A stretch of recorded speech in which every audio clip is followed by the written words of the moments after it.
Hallo julle. Hallo daar, Julle mag dalk so die punt van 'n stert sien. 'n gemmer So streepster. gemmer, ja, soos Matilda sê, gemmer streep stert van ons patatkat. Ons wil aansluit by 'n boek, maar ook die aanhalings uit 'n boek wat ons hierdie week teëgekom het en waaroor ons twee nou baie oor gepraat het. Omdat dit op baie punte aansluit en raakvlakke het. Dis net belangrike kwessies wat ons besef, ons sien dit in ons eie lewens, hoe dit uitspeel en hoe dit 'n effek het, maar wanneer ons met mense oor die algemeen gesels, kom ons agter hoe 'n groot kwessie dit is en hoe baie dinge dit aanraak. En dit is die boek van Brené Brown, Daring Greatly. Sy het 'n hele paar boeke geskryf, 'n baie bekende skrywer. In hierdie boek, die titel van die boek is eintlik afgelei uit 'n aanhaling van Theodore Roosevelt, Daring Greatly. En daar is 'n paar van die aanhalings wat ons, miskien twee, wat ons vandag wil aanraak en wat ons 'n bietjie wil uitbrei en Ja, of eintlik net oor wil gesels. Ja. Dit voel of dit swaar op mens lê in terme van dit, maar presies waarheen ons met dit gaan, moet ons nou sien. Dis reg. Dit sluit ook vir my aan by al hierdie waaroor ons gepraat het, wat ons praat van 'n sin van waarde. I have a sense of worth. Wat weer by die ander sintuie, die dieper sintuie, daai dieper gevoelens wat ons het. En 'n sin vir waarde sluit vir eie waarde, selfwaarde of vir waardevol wees. Dink ek sluit by verskriklik baie dinge aan in terme van hoe ons lewe. Hoe ons lewe ervaar, hoe ons besluite neem, hoe ons in verhoudings ingaan. Dit speel 'n verskriklike belangrike rol.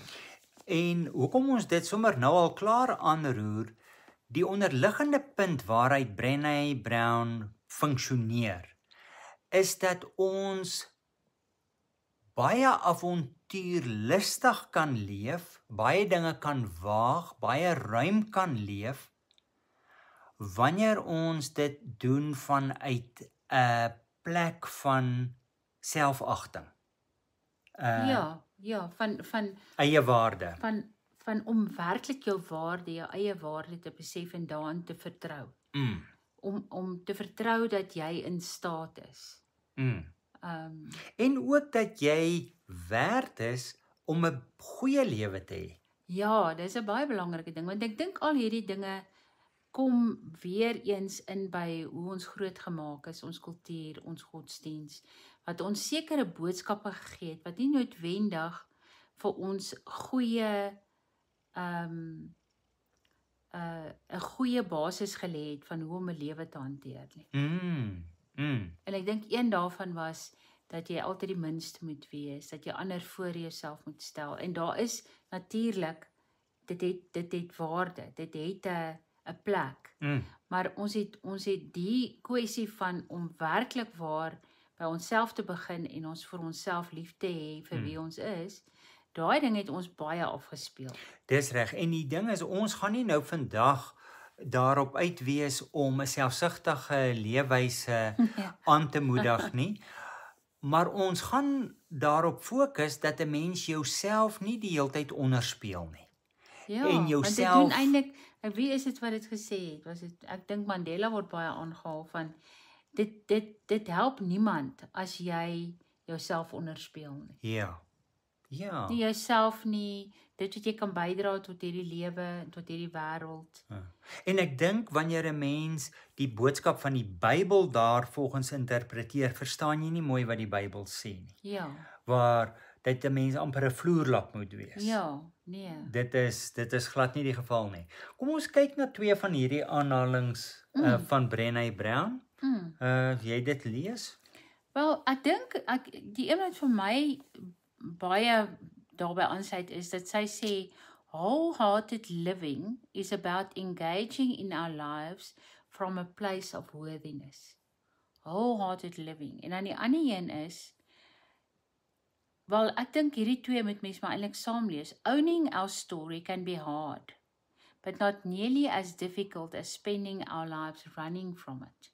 En dan wat daarbey aansluit, you either walk inside your story and own it, or you stand outside your story and hustle for your worthiness.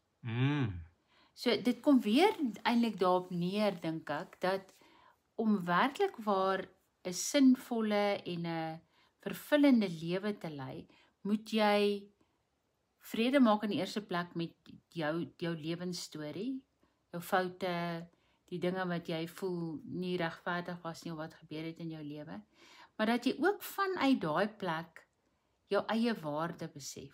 En dat dit jou selfs 'n tipe van 'n wysheid en 'n waarde en dat dit jou bevoeg gemaak het om sekere dinge te doen wat jy nie noodwendig sou gehad het nie.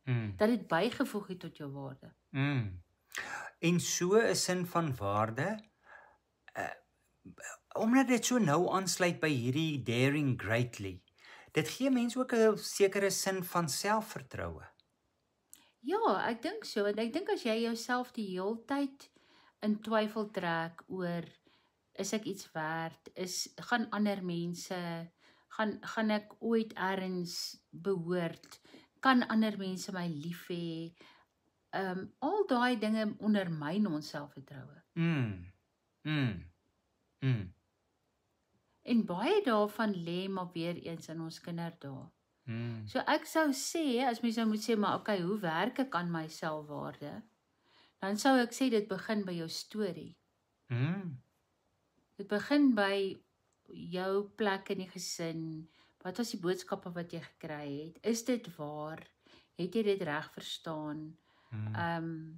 Watter van hierdie dinge is valse, what's a belief? Ja, aannames.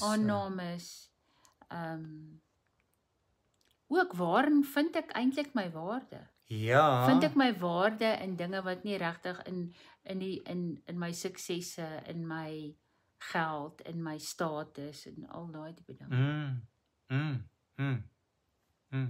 Want as ons nie 'n goeie selfbeeld het nie, as ons nie 'n goeie sin van ons eie waarde het nie, dan speel dit ook uit dat ons lewens lei wat skraal is en waar ons onsself indoen.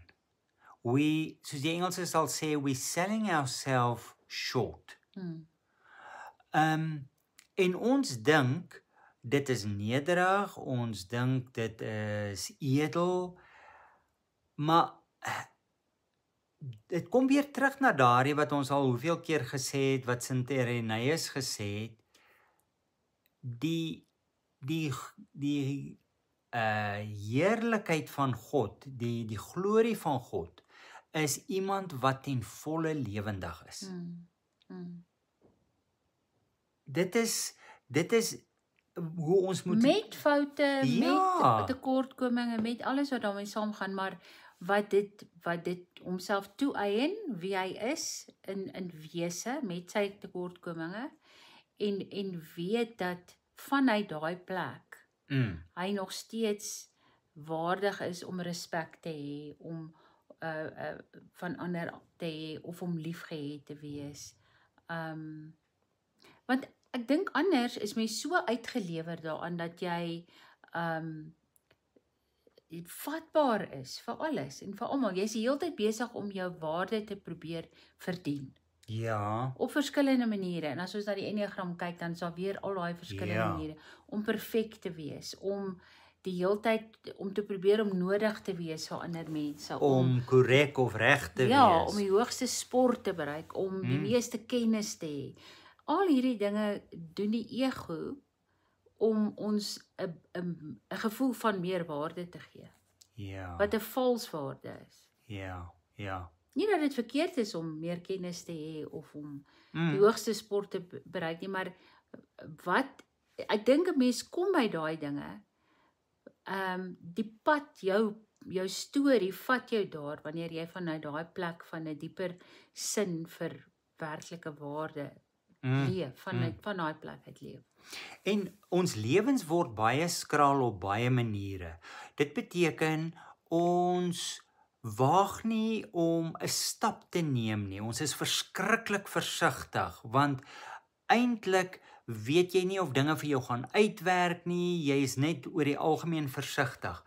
Maar dit bepaal ook hoe ander mense met 'n mens omgaan, want of ons dit nou wil erken of nie, mense kry hulle leidraad of die toon waarop hulle ons moet hanteer op grond van ons eie voorbeeld hoe ons onsself hanteer. Ja. Ja, en dis 'n baie weer eens amper is 'n onbewuslike ding wat gebeur. Ja. So ek dink wat 'n mens soos wat jy genoem het wat 'n mens baie help, die groot ding, ek dink wanneer 'n mens regtig in 'n proses van binnewerk, 'n binnereis besig is, waar daar na baie dinge gekyk word. Ek dink dit op sigself help ontsettend baie en dat iets soos die enneagram 'n mens daarmee kan help, omdat dit help om hierdie dinge teen 'n groter doek te skilder en 'n mens daarmee te help. So dit is soos 'n klippie wat in die water val, hierdie selfbeeld, selfagting wat rimpels maak oor 'n wye area. En dit is 'n belangrike onderwerp. Ons het dit al tevore aangeraak, maar dit duik aanhoudend op en ons sien dit ook in ons eie lewens. Baie dankie julle. Ek hoop julle het 'n mooi week en dat julle dit werd voel om te waag. Ja, en selfs volgende week weer. Ons kan nou 'n bietjie oor waag praat. Ja, mooi bly. Mooi bly.